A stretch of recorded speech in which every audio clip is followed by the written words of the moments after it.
Governance ये वो chapter होता है जो कि हमारी लाइफ को हर रोज इफेक्ट करता है, पर क्या कोई तरीका होता है जिससे हम मेजर कर पाए कि गवर्नेंस सही हो भी रही है या मरम्मत की जरूरत है? तो जी, यहाँ पर कुछ इंडिकेटर्स होते हैं, पर मैं उन इंडिकेटर्स की बात नहीं करूंगी जो हमें किसी भी सर्वे या इंडेक्स में मिलते हैं। यहाँ पे मैं उन इंडिकेटर्स की बात करूंगी जो कि प्रिंसिपल रूप से यानी कि प्रिंसिपल एस्पेक्ट में गवर्नेंस को मेजर कर सकते हैं। तो इसीलिए ये वो मैकेनिज्म है जो कि मेजर कर सकते हैं, और मेजरमेंट जब हो सकता है किसी चीज़ का तो उसको मैनेज करना, उसको एनालाइज करना और उसको एफिशिएंट तरीके से इम्प्लीमेंट करना भी आसान हो जाता है। ये वो मैकेनिज्म्स होंगे जो कि हम नेशनल लेवल, स्टेट लेवल और लोकल लेवल में यूज कर सकते हैं कि हम गवर्नेंस को मेजर करें। तो जनरली कहा जाता है कि if you can't measure it you can't manage it. तो इसीलिए मेजर करना और उसको मैनेज करना दोनों ही इम्पोर्टेंट होता है। यही हमें दिखाता है कि परफॉर्मेंस एस्पेक्ट को देखना, समझना और उसको डे टू डे लाइफ में कैसे इम्प्लीमेंट करते हैं और कैसे अकाउंटेबल ठहराना ताकि एक ट्रांसपेरेंट डिस्कोर्स हो, ये बहुत इंपॉर्टेंट है।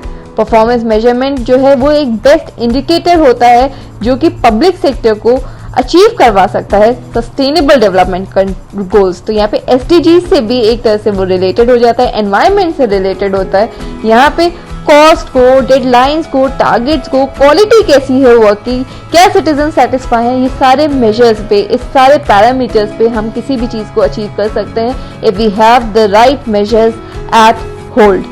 ओके, सो गवर्नेंस कंटेक्स्ट में अगर बात करें तो कभी कभी लेकिन चैलेंज भी हो जाता है क्योंकि पब्लिक सेक्टर जो है वहां पे मेजर करना परफॉर्मेंस को वो कभी कभी डिफिकल्ट हो जाता है क्योंकि कुछ कुछ सिस्टम में इनहेरेंट कॉम्प्लेक्सिटीज होती हैं, जैसे कि हमारे पास स्टैटिस्टिक्स नहीं होते, हमारे पास डेटा नहीं होता। वहीं पे अगर डेटा की बात करें तो प्रिवेसी का क्वेश्चन आता है। वहीं पे दूसरी तरफ हम देखें तो क्वालिफाइड स्टाफ नहीं होता है जो कि सर्वे को अच्छे से कर सके, जैसे कि again the entire controversy around GDP measurement. तो वो सब भी अगर हम देखें या फिर उसको करेंट से रिलेट करें तो इट बिकम्स वेरी इंपॉर्टेंट। इस तरह के चैलेंजेस जो है वो इंटरनल या ऑर्गेनाइजेशन क्या हमारे को सही से दे रही है, या सीए, आज का सीए चार्टर्ड अकाउंटेंट को यूज करते हुए काफी अकाउंट्स मैनिपुलेशन होते हैं, तो उन सब चीजों को कैसे समझा जाए, या फिर कभी कभी इंफॉर्मेशन कुछ होती है और पेपर में कुछ होता है पर एक्चुअलिटी में कुछ होता है। तो ये सब चैलेंजेस जो है वो इनहेरेंट हो जाते हैं। इसीलिए काफी कहा गया है कि वर्ल्ड बैंक ने Kaufmann, again very important entity and you have to actually refer to Kaufmann, तो इन्होंने एक अटेम्प्ट किया था जिसमें क्वालिफाई करा गया था कि कुछ इंडिकेटर्स होने चाहिए जो कि डेटा ले 200 कंट्रीज का लगभग, और इन इंडिकेटर्स को वर्ल्ड वाइड गवर्नेंस इंडिकेटर्स कहा गया था।